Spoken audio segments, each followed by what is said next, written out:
Hello friends, स्वागत है अपनी प्रज्ञा नोट्स एंड क्लासेस में। हम पढ़ रहे हैं छायावादोत्तर कालावधि काव्य, जिसका आज हम पार्ट 3 लेके आए हैं। और आज हम पढ़ेंगे प्रगतिवाद, जिसका समय था 1936 से 1943। तो इस वीडियो को अंत तक ध्यान से देखिए, क्योंकि आज के बाद यह टॉपिक पूरी तरह आपको याद हो जाएगा।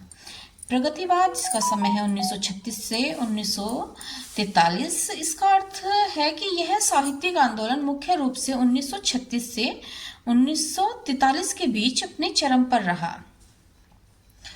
अब प्रश्न आता है, प्रगतिवाद क्या है? जो शोषण के विरुद्ध और सामाजिक यथार्थ, समानता, शोषितों के प्रति सहानुभूति पर केंद्रित है। यह विचारधारा मार्क्सवाद, जिसे साम्यवाद भी कहते हैं, से प्रभावित है। तो प्रगतिवाद वह साहित्यिक आंदोलन है जिसमें साहित्य को समाज की वास्तविक समस्याओं से जोड़ा गया। पहले साहित्य में प्रकृति, प्रेम और कल्पना का अधिक वर्णन होता था, लेकिन प्रगतिवादी लेखकों ने कहा कि साहित्य केवल मनोरंजन नहीं बल्कि समाज को बदलने के लिए होना चाहिए। यहीं से साहित्य का नया उद्देश्य तय हुआ। और वो उद्देश्य क्या था? वो उद्देश्य था समाज में समानता, न्याय और परिवर्तन लाना। अब हम समझते हैं कि प्रगतिवाद किन किन समस्याओं की बात करता है। तो प्रगतिवादी साहित्य में मुख्य विषय बने गरीबी, शोषण, अन्याय और सामाजिक असमानता।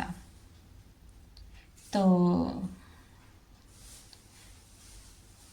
पहली बार साहित्य का नायक राजा रानी नहीं बल्कि किसान और मजदूर बने। वहीं प्रगतिवाद मार्क्सवादी विचारधारा से प्रभावित है। अब हम समझते हैं मार्क्सवाद क्या है।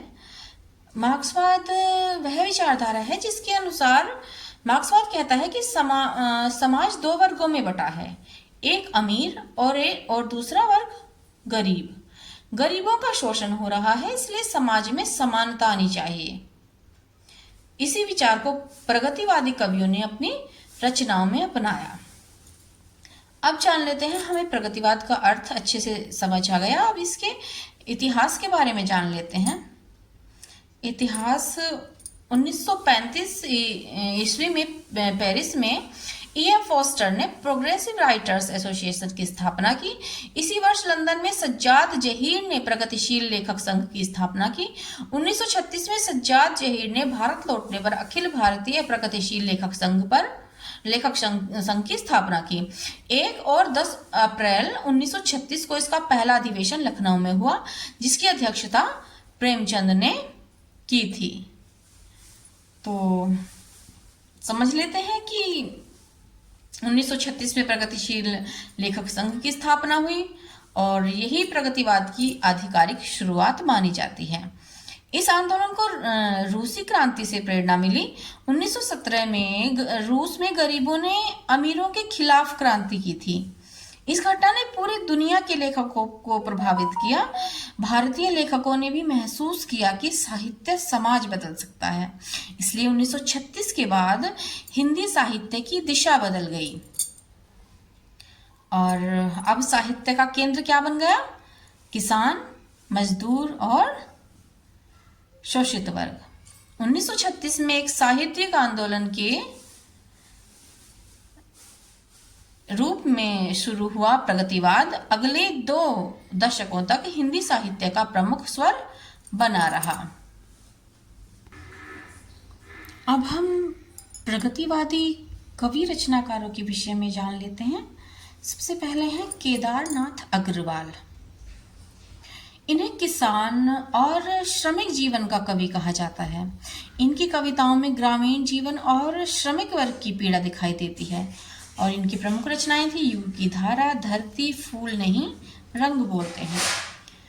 दूसरे कवि हैं नागार्जुन।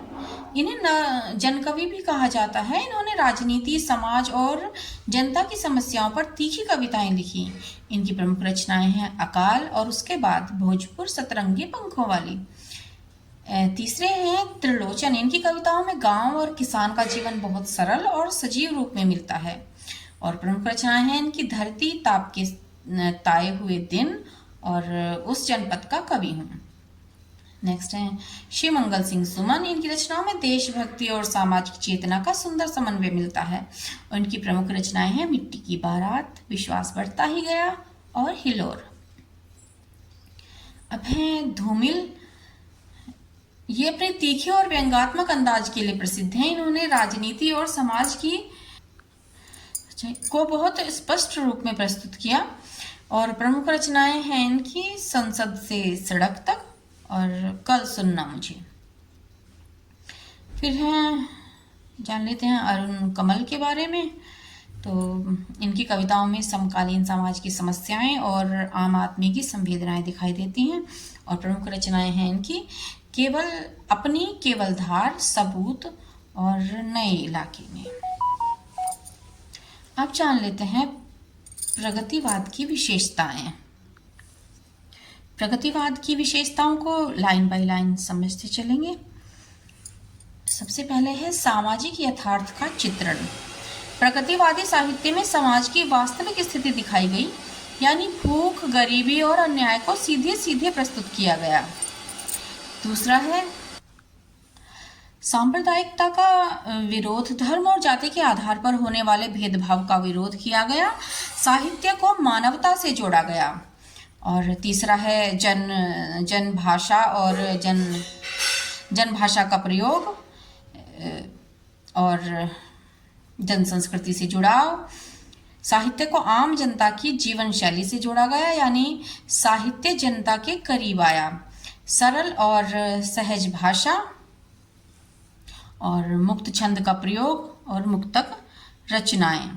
प्रगतिवादी साहित्य की भाषा कठिन नहीं थी, यह बोलचाल की सरल और समझने योग्य भाषा थी और मुक्तक रचनाएं हुई विशेष रूप से और छंदों में मुक्तक छंदों का प्रयोग हुआ। तो चलते चलते अब टॉपिक को जल्दी से दोबारा से हम दोहरा लेते हैं। प्रगतिवाद की शुरुआत 1936 से, प्रेरणा मार्क्सवाद और रूसी क्रांति, मुख्य विषय किसान और मजदूर, भाषा सरल और जनभाषा, उद्देश्य था इसका समाज परिवर्तन।